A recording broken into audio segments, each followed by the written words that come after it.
an ngeen mën a dajeeg waa ji mokkal téere bi gën a kawe si àdduna bi yëpp alors que waa ji bujumaan la donc il va falloir ngeen expliquer ma soit téere bi kawewul soit waa ji mokkalul téere bi munoo mokkal mbir yi gën a kawe si àdduna alors que munoo am mbir yi gën a suufe ci àdduna xaalis bokk na si mbir yi gën a suufe ci àdduna nit li mën a am ci kaw suuf xaalis moo si gën a ndaw ñaareel bi mooy que durant vidéo bi yëpp waa ji bépp kàddu bu mu génne si gémmiñam musiba naaru laay la poson la boo xamante ni nit mën na ko dégg mu jaar say nopp def la lu gën a metti nga xëy pendre sa bopp.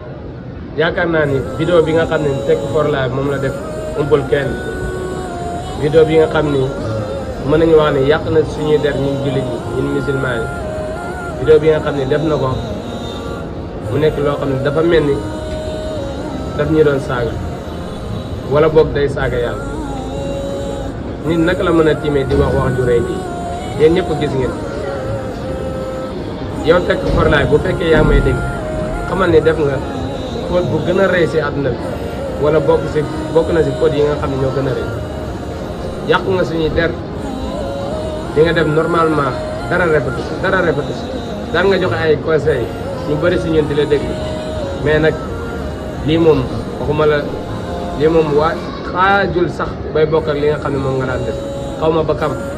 dafa am ñoo meroon wala dafa am luñ la def nga bëgg ñu ko sib li moom normalement jaaduwul rafetul te li nga def nii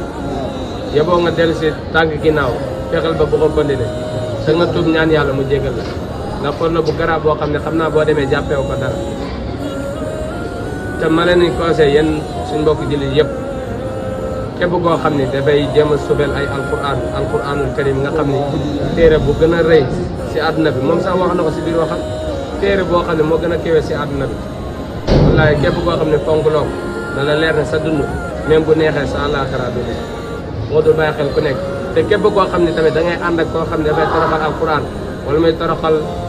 musulman na nga xam ne yéen ñaar yéenay bekk même at bu leen yàlla jàppee nu muy attaqué noonu la lay atte ndax ñi nga xam ne mooy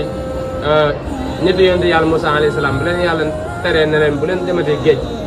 bisu samedi di fa napp jën dafa amoon yenn si borom xam-xam yi yoo xam ni daawuñ tere dañ leen a chaque samedi nit yonent yàlla Moussa dañuy jaay dëgër bopp dem si géej gi di nappi jën ndax jamono boobu looloon jën di gën a ëpp mais yàlla daf leen ko tere woon léegi nag ñoom bi nga xamee ni ñoom yenn borom xam-xam yi waxuma ñëpp nag am nañ ñu daan wax mais am na si ñoo xam ne dañ daan noppi rek téye seen ndàmmañ bi nga xamee ni yàlla na mën a mbugal nit yonent yàlla Moussa alayhi salaam dafa boolente borom xam-xam yu noppi woon bañ a wax ak ñi nga xam ne ñoo doon nappi jën ñoom ñëpp la daal di alak bu métti sax koonu xiradatan xaasiina la yàlla wax mooy na ngeen ne yàlla daf leen nekk leen ay golo rek si saa si ñoom borom xam-xam yooyu ak ñi nga xam ne ñoo doon napp jën yi daal di nekk ay golo nag mën a dund ak nit ba ñëwee seen waa kër daal di jaaxle yéemu si yàlla lii naka la mën a amee naka ngay demee nekk nit ñëw nekk golo léegi nag xam nga golo mën a dund ak nit même pas 2 jours wala 3 jours yàlla daal di leen génne fi nga xam ne mooy àdduna daal di leen rafetlu ba jeex tàkk kon yow mi nga xam ne yaay Tek for Life fexeel ba sa vidéo yu mel nii bu ko defee ñu ngi lay jéem a ñu ngi lay métti ni ko ngay jéem a xuus si 18 jàmbur ku nekk ak sa pas-pas li nga def nag rey na lool xaw ma ba xam na nga ko jàppee ay fo wala ay caaxaan ñun booy ndaw dañ koy dénoncé bu fekkee ñun xale yu ndaw yi ñooy jug di ko dénoncé nga xam ne kon li nga def nga lu rëy te yóbboo nga basé xel bu baax a baax fexe ba say yeneen vidéo yi bu mel nii wasalaam